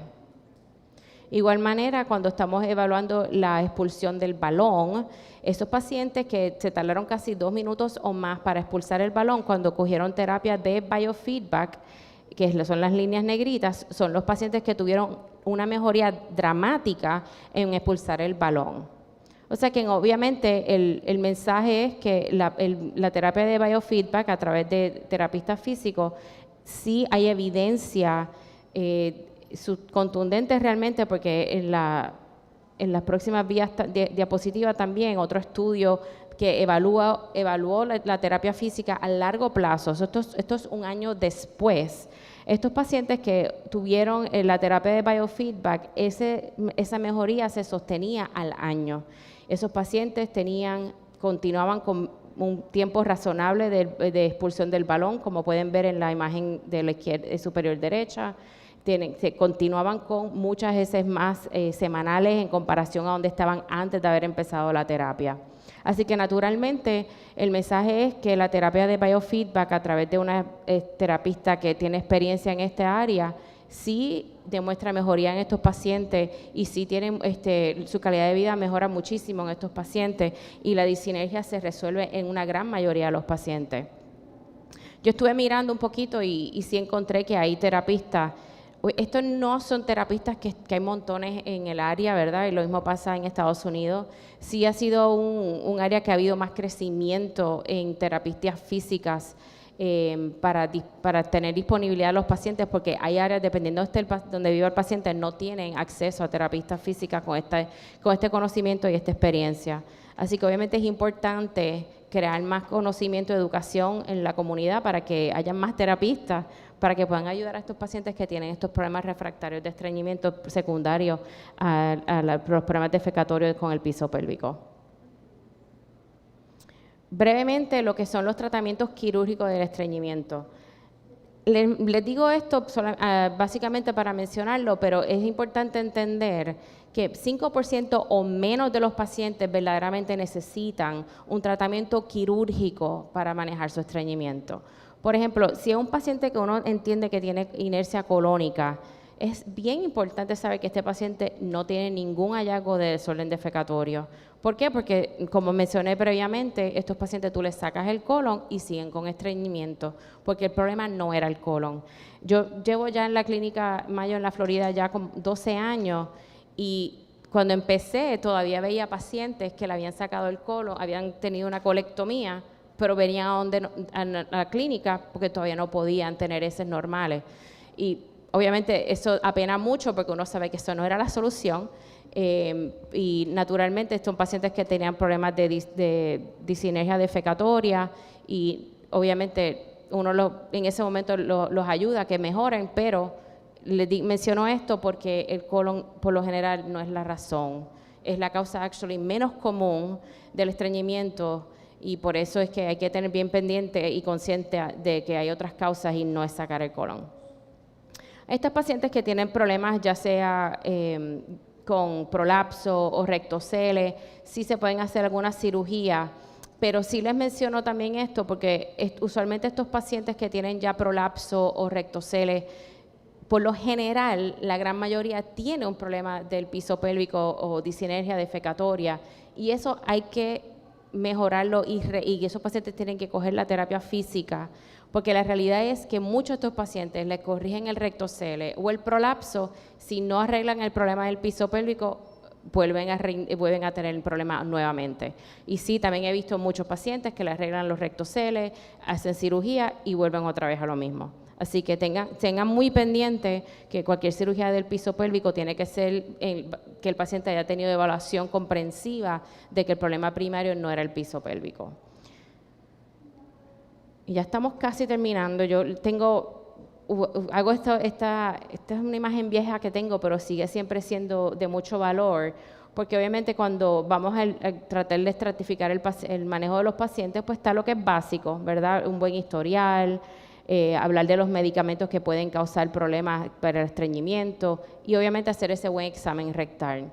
Pues próximo paso, pues entonces se habla de terapias como la fibra, el hablar de la ingesta de agua, que sí les menciono, que tomar más de 64 onzas de agua al día no hay evidencia de que mejora las heces fecales. Así que no estimulen al paciente que se dé una sobredosis de agua, porque llega un momento que el efecto del agua tiene un techo y no va a causar ninguna mejoría. Laxantes osmóticos y obviamente la terapia del piso pélvico para los pacientes que los requieran. Ya causas menos comunes que se tienen que considerar en algunos pacientes, pues sí, están los tratamientos como las enemas, supositorio, y obviamente reevaluar ese piso pélvico si el paciente ya hizo terapia de piso pélvico.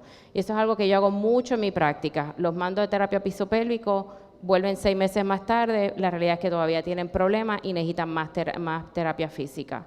Y obviamente que comúnmente no se utilizan, pues son las opciones quirúrgicas, los pacientes que están en opioides, que se pueden utilizar los medicamentos que tienen efecto periferal y los que causan secreción de agua en el colon.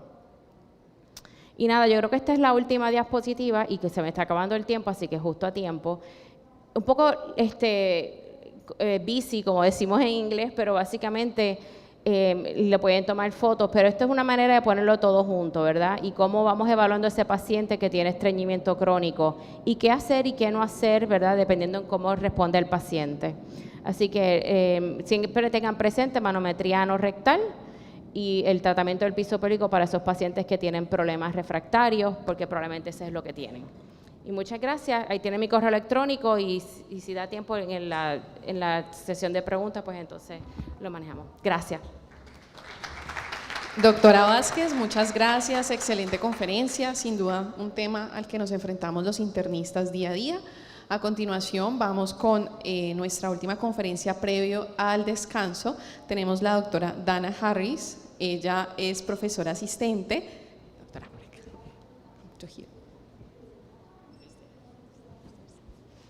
La doctora Dana Harris es profesora asistente en la Escuela de Medicina de la Clínica Mayo, es médica certificada en Medicina Interna y Enfermedades Infecciosas en Estados Unidos. Sus intereses son medicina preventiva, mecanismo de las enfermedades y medicina translacional, y tiene múltiples publicaciones y actualmente hace parte del programa de maestría en inmunología de la Clínica Mayo. Doctora Dana Harris, it's a pleasure to be here with us and welcome to Colombia. And thank you.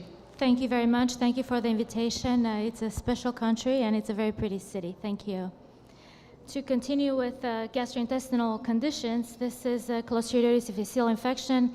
It's the most common cause of diarrhea in the hospitals, but actually it's more common in the community. So just a little bit about the diagnosis, the treatment, and the prevention of this disease. It used to be called Clostridioides difficile until a few years ago when it was classified more specifically as Clostridioides difficile. So the patient has diarrhea. What do? First, we try to prevent diarrhea when we have patients in whom we dispense antibiotics. Antibiotics are the most common cause of Clostridioides difficile diarrhea. And it's a reason that we don't think about when we prescribe an antibiotic. In the US, we prescribe almost 300 million antibiotics a year.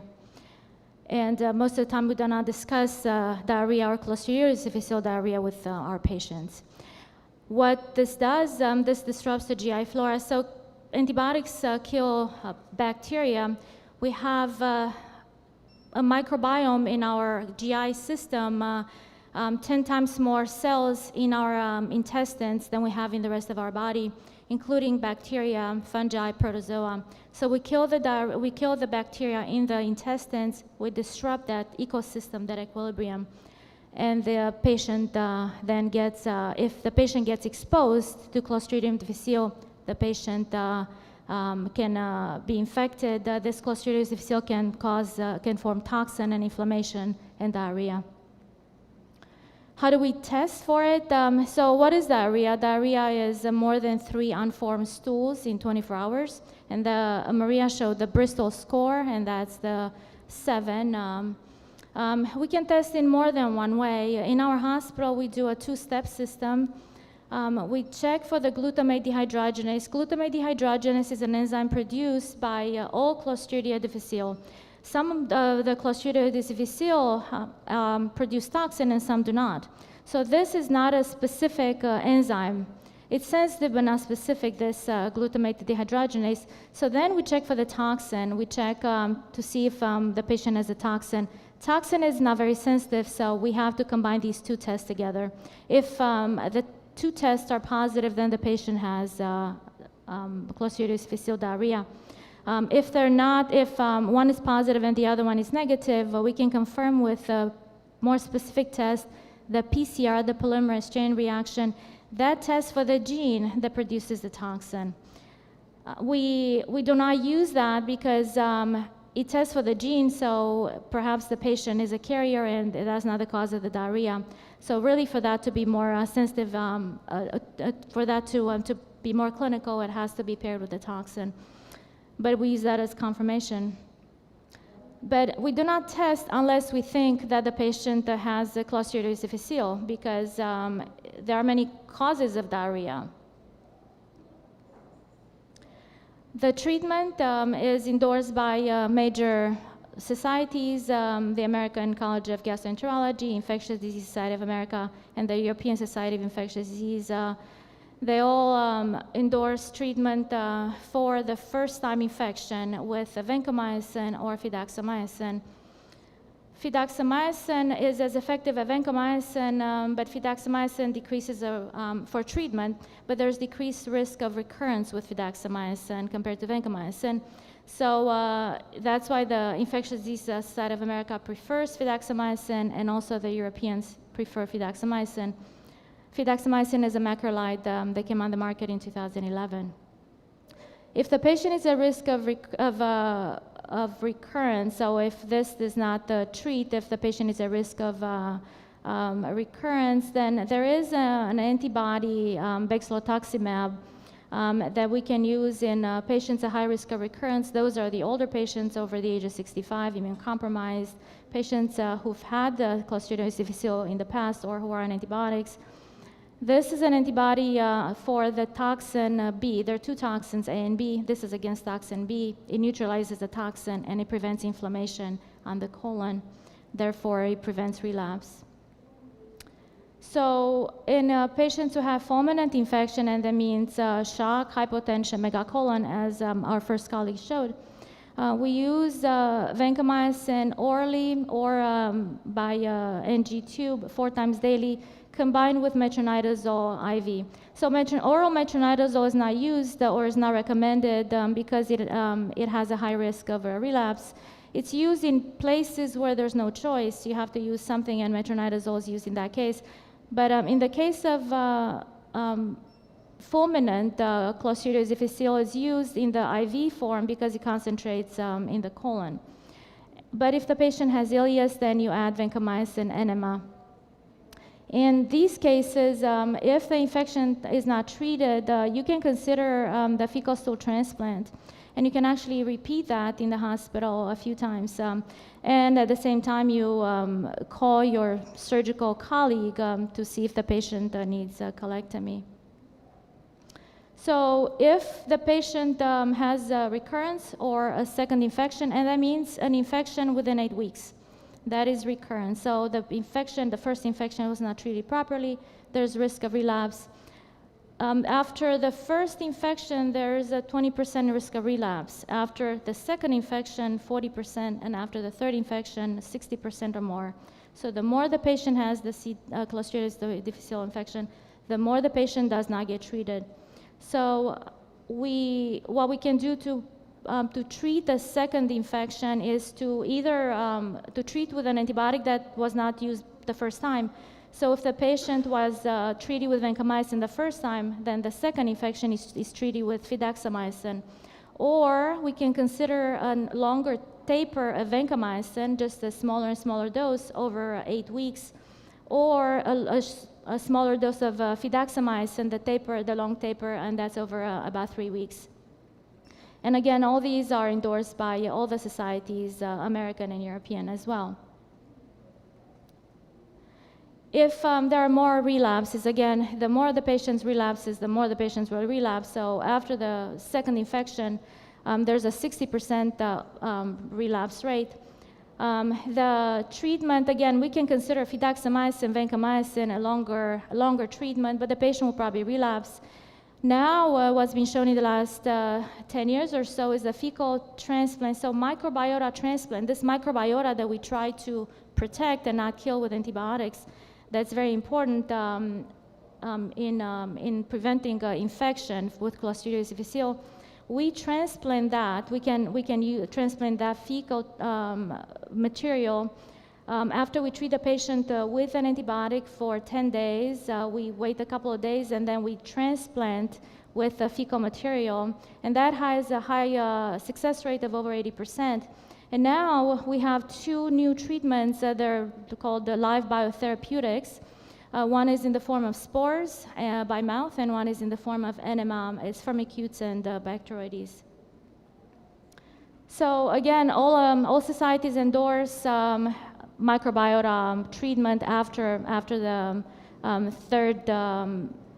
with the third episode after the second relapse. So what do we do? So this is again this is the summary of that. First episode, we treat with vancomycin or fidaxomicin for 10 days. The second episode, we can treat with the other that we didn't use the first time or prolong the treatment. And we can actually consider these new microbiota therapies, the live biotherapeutics, the LBPs, in the form of oral spores or the enema. And after the third episode, though, again, we treat the same and we consider the stool transplant, which is another form of a microbiota. So antibiotics and then microbiota, and that is the treatment. The problem with, or the benefit of the microbiota transplant is this is the stool transplant. It's efficacious over 85% to prevent recurrence. It's superior to antibiotics. You can use a stool that's fresh or frozen. It has the same efficacy. There's no donor effect, so the donor doesn't really seem to matter. There are some adverse effects. There's some bloating. There's risk of transmission of microbiota that can have can cause perhaps depression or obesity. Also, organisms that are resistant to treatment. So you can actually transmit infection. And there's the stool transplant is not standardized. So that is the problem. That's why they came up with standardized oral treatment or microbiota, which is the spores or the enema. So the problem, again, with a stool transplant is not standardized, and it can be associated with diseases, with inflammation, and it can have some side effects. So how do we discuss this? How do you approach this with a patient, this microbiota transplant?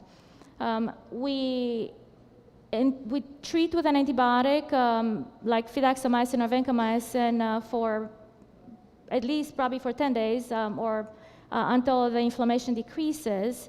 The diarrhea should improve in a few days, after 3 to 5 days.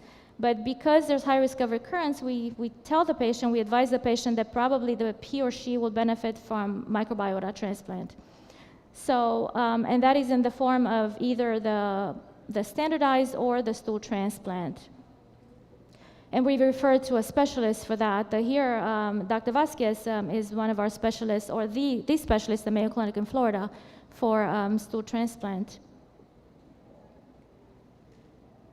So the benefit of the standardization is everything's tracked. There's good manufacturing process. There's tracking of the donor, and then the recipient. If there's a problem, then you can go back to the donor. And the administration to the patient is also standardized. There's a certain way to prepare the product and to administer it. So we have now 2 of these standardized microbiomes. One is the oral spores, and that's it's a 3-day treatment. It's 4 capsules a day for 3 days.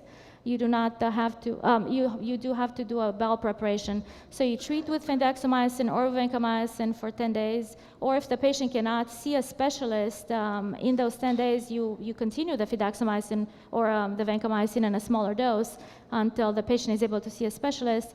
And then when the patient is given this microbiota transplant, the treatment is, the fidaxomicin or vancomycin is stopped for a couple of days because that has an antibiotic effect, and you're transplanting antibiotics, or you're transplanting live spora or spores.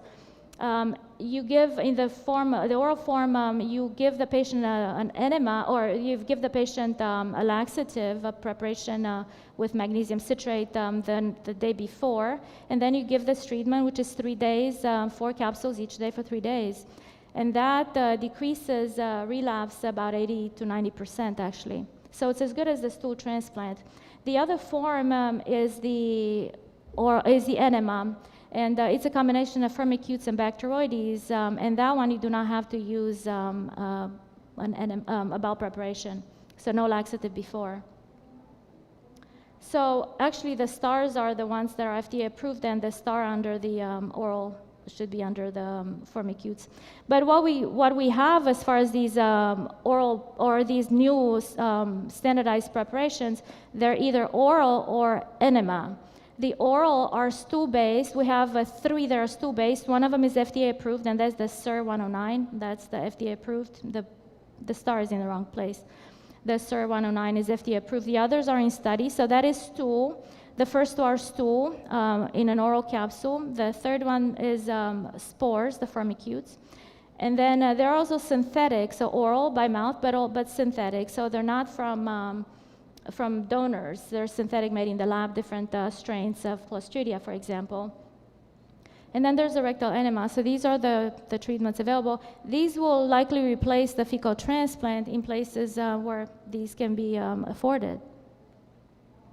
So these are the 2. The enema was approved in 2022. It's a single-dose enema, about 2 to 3 days after the last antibiotic dose. And then the other one is the oral by mouth, the spores, the firmicutes. It was approved in 2023, and that's, again, about 3 days after the antibiotics. You give a laxative, and then you give these 4 oral capsules daily for 3 days. So again, we treat with, the first episode, we treat with vancomycin or fidaxomicin. The second episode, we treat the same, but we can consider a longer treatment. In the meantime, we will probably start using these preventives earlier in the treatment, maybe even before the second episode.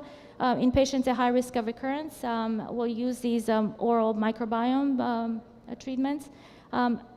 So we can use them probably after the first episode, after the second episode, but for sure, after the third episode, we treat with these oral microbiomes. So the treatment has gotten pretty easy.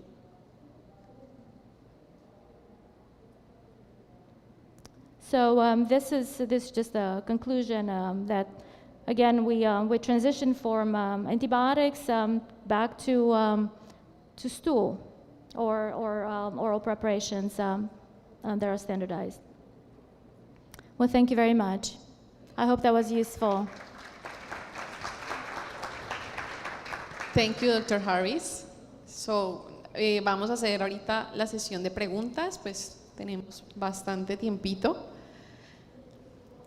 Vamos la doctora Vázquez y el doctor Juan Manuel Jiménez. Por favor, nos acompañan. ¿El público tiene alguna pregunta para hacerle a nuestros conferencistas?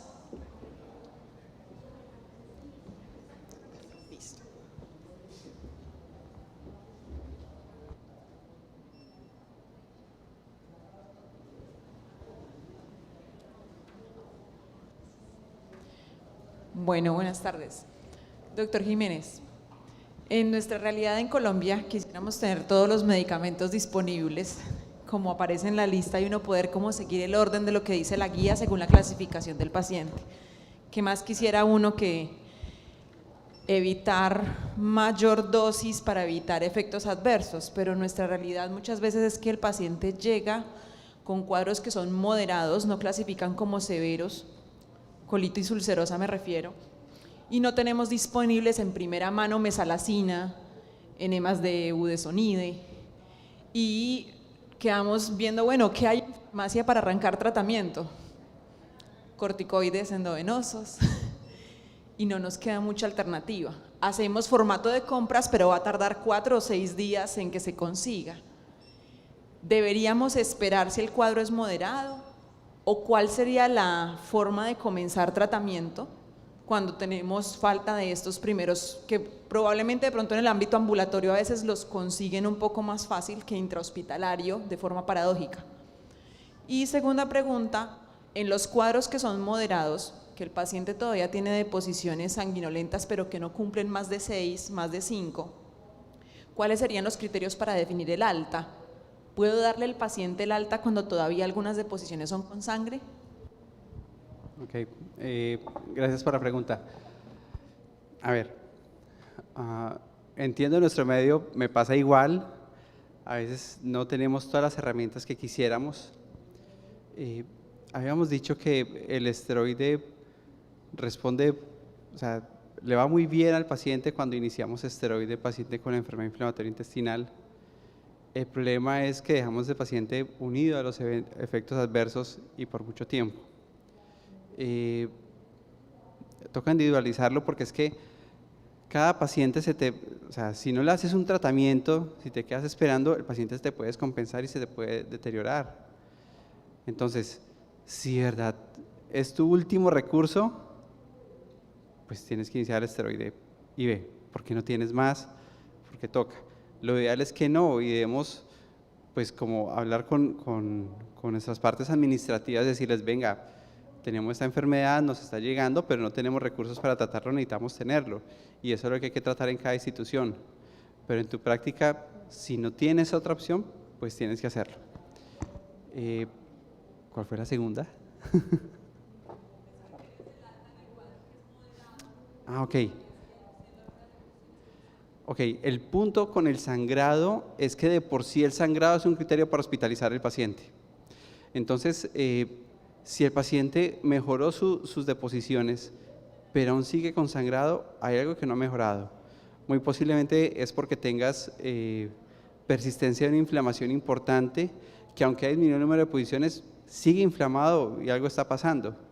Bueno, también está el otro extremo. De hecho, los pensé mucho ayer, porque ayer tuve un caso de un paciente con colitis ulcerativa que llegó por anemización importante, y dijeron, bueno, anemización, colitis ulcerativa severa, y se ganó su esteroide IV, lo prepararon para el estudio endoscópico y pues llamó la atención, pero ¿por qué se anemizó tanto?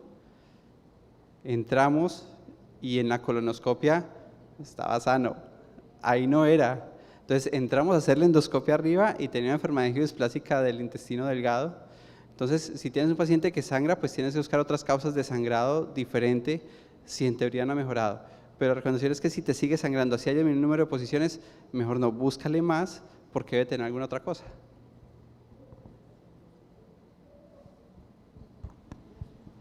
We have a question for Dr. Harris. The question is from there, but they are a little shame about English. My English is not perfect, but Please, I'd be happy to try my best to answer your question. exactly. Okay, in Colombia, we don't have the vancomycin, the oral vancomycin. We have the IV vancomycin, and we do like a special preparation, and the patient take that preparation of the IV vancomycin. So the question here is if there is a difference or a change in the viability, viabilidad of the medication, of the vancomycin. If there is a change of the oral preparation that you have in the United States or the preparation that we have here, there is IV preparation, but the patient takes orally. We used to do that. Our vancomycin used to be very, very expensive. A lot of times we send patients to what we call compounding pharmacies, where they use the same or the powder that they used to make IV. They made it into oral solution, and they were treated very well.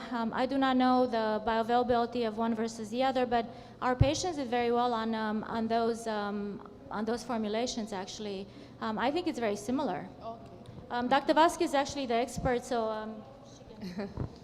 I don't know if an expert, pero sí creo, la voy a contestar en español para ella, Perfecto, pero sí. la biodisponibilidad, la realidad es que tanto ella como yo, la farmacokinética de la diferencia, la realidad es que no sé si la hay, porque nunca he visto diferencia que un paciente no te responda en la que es la formulación intravenosa oral versus la que es la cápsula o la pastilla. Pero muchas veces, que lo que era la doctora Harris estaba diciendo, es que el costo en muchos pacientes, aún en Estados Unidos, requiere que se use la formulación intravenosa en la vía oral para poder el paciente recibirla. Ok, perfecto. Thank you very much. ¿En inglés o en español?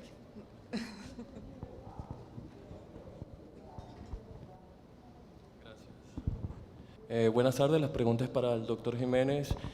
En vista de que pues, el diagnóstico de enfermedades inflamatorias no es tan fácil, yo quisiera saber, porque no se mencionó tal vez en el seminario, el rol de la calprotectina para el diagnóstico de las enfermedades inflamatorias, sobre todo cuando tenemos la sospecha de enfermedad de Crohn, que creo que de pronto el diagnóstico es un poco más, en la parte clínica es un poco más difícil que la colitis ulcerativa.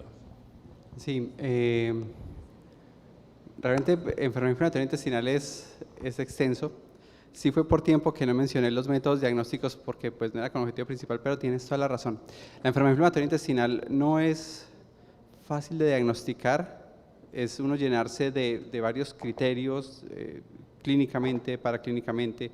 Entonces están los criterios clínicos, está endoscópicamente hallazgos que sugieran enfermedad inflamatoria intestinal, los marcadores inflamatorios que son inespecíficos, que es la BCG y la PCR, y la presencia de calprotectina. La presencia de calprotectina te orienta mucho a pensar que estás frente a una enfermedad inflamatoria intestinal, sobre todo cuando te salen valores supremamente elevados, te sirven para diagnóstico diferencial. Claro, es muy útil y también tú lo haces en seguimiento del paciente porque la presencia de calprotectina fecal elevada o normal te predice el riesgo que tiene el paciente de hacer recaídas o de mantenerse estable en su terapia.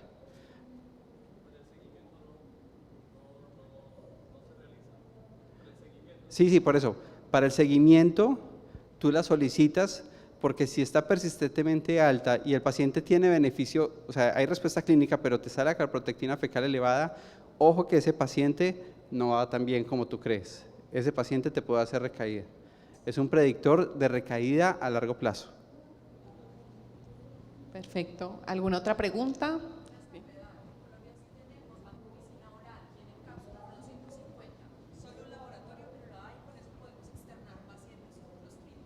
Ok, vale, muchas gracias. ¿Preguntas por acá? Buenas tardes, muchas gracias por la presentación. La pregunta es para el doctor Jiménez. Se ha evidenciado que, ¿qué más, profe? ¿Cómo está? Se ha evidenciado que estos pacientes que cursan con reagudización de una colitis ulcerativa se desconoce el porcentaje de una coinfección, es decir, que no solamente es la actividad de la enfermedad, sino hay veces también tiene una coinfección de esa bacteriana parasitaria. Hoy en día estamos utilizando mucho el FilmArray. ¿Usted qué opina? ¿Que todo paciente con una crisis de colitis ulcerativa amerita un FilmArray o simplemente nos guiamos de que solamente es actividad de la colitis ulcerativa o que sí puede cursar con una coinfección? Lo pregunto porque recordemos que acá pues en Colombia la prevalencia de Giardia lamblia o de enfermedades parasitarias es altísima. Entonces, ¿qué opina, profe? Muy buena pregunta. Claro que nos sirve. Realmente en las revisiones hablaban específicamente de citomegalovirus y Clostridium difficile que nos decía la doctora, pero es gracioso porque dice, si viene el paciente, porque son guías norteamericanas, son guías europeas, si viene de un país de zona de alta endemicidad, Para amibas, pues piensas en amibas, pues estamos en un sitio donde tenemos alta endemicidad en el paciente. Entonces, sí funciona y de hecho, cuando hay asociación, pese a que las guías dicen que no, que solo con vancomicina, por estar en Colombia yo le adiciono metronidazol, porque es que también tenemos infección por amibas o por otro tipo de bacterias y necesitamos adicionarlo. Entonces, yo uso la terapia combinada.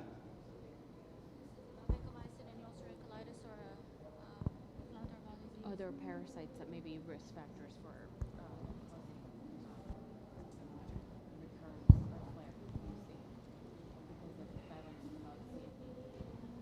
C. diff. One other consideration in patients with inflammatory bowel disease and perhaps coexisting Clostridioides difficile, and until you confirm, if you give vancomycin or fidaxomicin and it's from the Clostridioides difficile, the diarrhea should improve in 3 to 5 days. If it does not, then it's probably more the inflammatory bowel disease. My question is for Dr. Harris. Talking about the fecal transplantation, could you tell us a little bit more about the technique, about this procedure? I mean, for how long it is expected that the patient keeps the transplantation inside him or her? And do you usually use any medication to slow the enteric movement? Thank you. This is done in our clinic by Dr. Vasquez, and I'm very lucky to have her next to me. All right, so usualmente si para entender tu pregunta, te voy a contestar la última porque es la que me recuerdo. Sí usamos agentes antiperistálticos y por lo general, porque yo hago la mayoría de los trasplantes fecales en la clínica, le decimos a los pacientes que se tomen 4 miligramos de loperamida 2 horas antes del procedimiento. La razón por la que es 2 horas es porque cuando hacemos la sedación para el procedimiento, que la hacemos a través de colonoscopía, si el paciente me toma un vaso de agua 1 hora antes, me van a cancelar el procedimiento. Así que por lo general sí le decimos que tomen 4 miligramos de loperamida 2 horas antes del procedimiento con un vaso de agua. Y es con esa intención de disminuir la peristalsis del colon para aumentar la retención del trasplante fecal con el colon. Por lo general, el trasplante fecal está licuada la excreta. Así que la intención es que cuando se hace la colonoscopía se pone en el ciego, en el colon, y se sabe que el paciente no se va a quedar con el material fecal. O sea, eso va a moverse a través del colon del paciente. Así que por lo general, después que hacemos el procedimiento, le decimos mantenemos el paciente 1 hora en la sala de recuperación, y obviamente el paciente ya también tomó su agente antiperistáltico, así que todos son estrategias que utilizamos para aumentar el tiempo de contacto del líquido, de la S, con el colon del paciente. Pero por lo general, y no tengo la data interna de nuestra práctica ni de evidencia que se ha publicado, pero usualmente por lo general, dentro de las primeras 24 horas, el paciente ya ha tenido un movimiento de las S. Y a mí no me preocupa porque verdaderamente, es lo que le digo a los pacientes, eso me dice a mí que ya el líquido que se te transfirió básicamente tocó todo tu colon, ¿no? O sea que, y esa es la intención. Así que usualmente el paciente mejora dentro de 24 a 48 horas, ya el paciente empieza a ver mejoría. No sé si contesté todas tus preguntas. Le quiero hacer una pregunta. A ti te llega, o sea, estamos con el paciente con el estreñimiento, le hacemos el estudio, una manometría anorrectal de alta resolución, nos informa que tiene una discinergia defecatoria. Entonces, lo vamos a mandar a terapias de biofeedback. ¿Cuántas terapias crees que debemos solicitar para decir, mira, este paciente le va bien con 3, con 5, con 10, con 15, con 6? ¿Cuántas deben ser? Porque pues uno manda ciertas, pero no hay un estándar que diga cuántas tienes que mandar. En promedio, ¿cuántas debemos usar para que el paciente mejore? Gracias. Esa es una excelente pregunta porque no creo que haya un estándar como tal, en el sentido de que todo paciente aprende cómo ¿verdad?, la reeducación de los músculos del piso pélvico a una razón diferente. Por lo general, lo que le digo a mis pacientes, basado también en las conversaciones que he tenido con las colegas que dan la terapia física, es usualmente le decimos de 3 a 6 meses de terapia. Usualmente, no quiero necesariamente hablar por las terapistas aquí en Colombia, pero por lo general en Estados Unidos ven al paciente una vez a la semana y usualmente hacen una reevaluación del paciente después de 10 a 12 sesiones.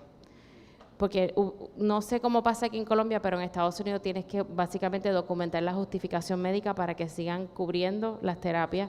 Así que usualmente después 10 a 12 sesiones, que usualmente son 3 meses, la terapista hace una reevaluación.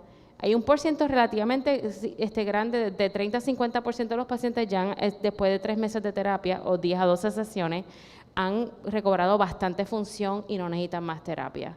Pero sí hay un porcentaje de pacientes que necesitan más. ¿Por qué? Hay pacientes que tienen comorbilidades psiquiátricas, depresión, ansiedad. Esos pacientes tienden a ser más complicados y a responder a la terapia más rápido, ¿verdad?, que en comparación a otros.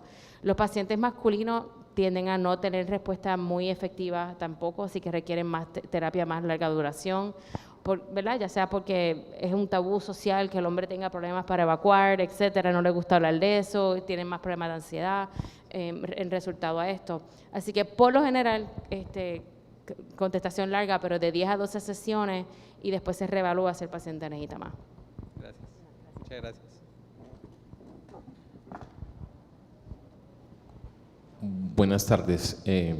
Dentro de las complicaciones del trasplante de materia fecal están las infecciones por E. coli. Entonces, la pregunta es, para cualquiera de las doctores, es cómo hacer para prevenirlos, o si hay alguna medida que se pueda tomar.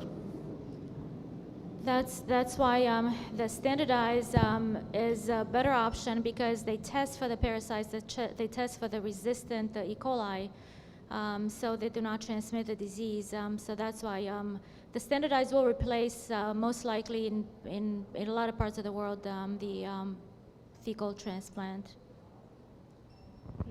Voy a añadir algo rápido, y es que sí, las pruebas que se le hacen al donante de la excreta, eso sigue evolucionando.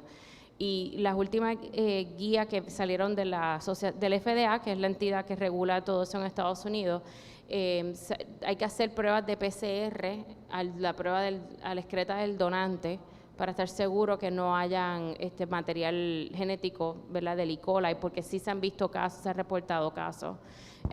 Y esa es de las últimas guías que salieron del FDA, es que también hay que hacerle ese tipo de prueba al donante de la excreta. Pero aún así hay un riesgo, aunque es bien pequeño, que se pueda transmitir a algún microorganismo que no se puede medir en las pruebas disponibles de excreta. Buenas tardes, gracias doctor Jiménez por su presentación. Mi pregunta va direccionada al paciente que tenemos hospitalizado por cualquier tipo de enfermedad inflamatoria. ¿Cómo debe hacerse el empalme de la alimentación y la nutrición desde que sale de la hospitalización a las recomendaciones de casa, teniendo en cuenta que la población colombiana es diversa y los niveles socioeconómicos diferentes con los que contamos en el país? Es cierto, no es fácil. La nutrición en el paciente con enfermedad inflamatoria intestinal es muy individual, porque depende mucho de su cultura, de su origen, todo. Lo que tenemos que buscar en los pacientes con enfermedad inflamatoria intestinal es que tengan esa dieta evitativa, por decirlo así. Entonces, que digan, no, es que como se me va a alterar, como tengo enfermedad inflamatoria intestinal, entonces no voy a consumir proteínas, no voy a consumir carbohidratos, no voy a consumir esto, aquello, y eso va llevando a un proceso de desnutrición en el paciente. Entonces, hay que recalcarles a los pacientes que en cuanto a la dieta que ellos manejan, evite suspender alimentos, porque lo que necesitamos es que tenga un buen metabolismo, buen estado nutricional. Y mientras tenga una adherencia al tratamiento y mientras tenga un seguimiento, que eso sí es importante, pues el hecho de evitar alimentos no le va a ayudar, no va a hacer que se inflame más rápido, ni nada de eso. Eso es como lo principal con este tipo de pacientes, y hablar pues como muy bien con ellos.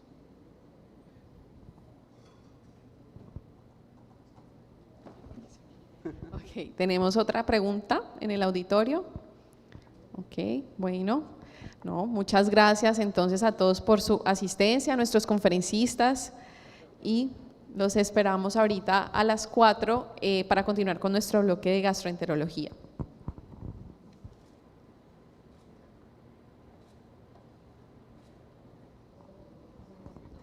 Muchas gracias a todos.